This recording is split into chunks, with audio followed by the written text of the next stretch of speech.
નમસ્કાર, હું છું કુંજન રાવળ અને આપ જોઈ રહ્યા છો આઝાદ મીડિયા લાઈવ।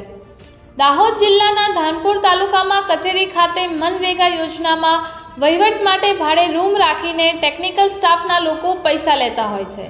તાલુકા પંચાયત છોડીને ભાડે રૂમ રાખી પૈસાની લેવડ દેવડ કરી રહ્યા હતા।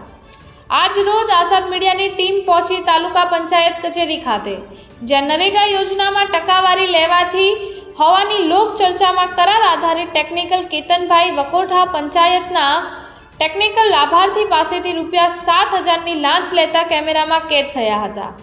તમામ કામ કરવા માટે પૈસા લેવામાં આવે છે, જેમ કે વનીકરણ માટે ટકાવારી ₹7,000, સ્ટોકબંધના ₹40,000, ચેકડેમના ₹40,000, માસ્ટરોમાં સહીઓ કરનાર એક માસ્ટરના ₹200 લેવામાં આવે છે। એક વ્યક્તિ દીઠ વર્કકોડના ₹200 લેવામાં આવે છે। ફોટો અપલોડના પણ ₹500 લેવામાં આવે છે।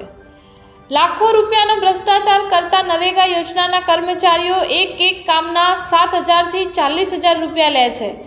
નરેગા યોજનાના કર્મચારીઓ સામે ફિટકાર કરવામાં આવી અવાજ ઉઠાવનાર લાભાર્થીને નરેગા યોજનાના કર્મચારીઓ દ્વારા માર મારવામાં આવ્યો અને તેનો અવાજ દબાવી દેવામાં આવ્યો અને એની ઉપર કાયદેસરની કાર્યવાહી કરવામાં આવી, ફસાવી દેવામાં આવ્યો।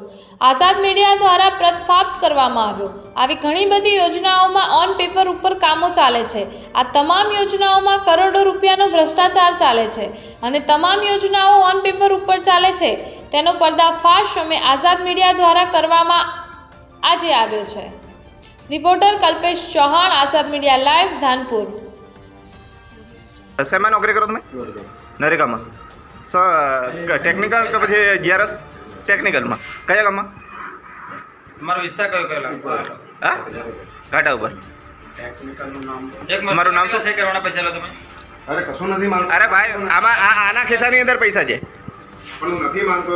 તમે માંગતા ને, તમે લીધા છે ને, પૈસા લીધા ને તમે? મને આપ્યા તો મેં ત્યાં આપ્યા છે એના કારણે તમે મારે થમો એની ના માગે તો તમે એને આપી દેતા ને, પૈસા નહીં રહેવાનું ના કહેવાય તમે? નથી, મેં માંગતો જ નથી। અમે નિવેદન લઈ લે, નિવેદન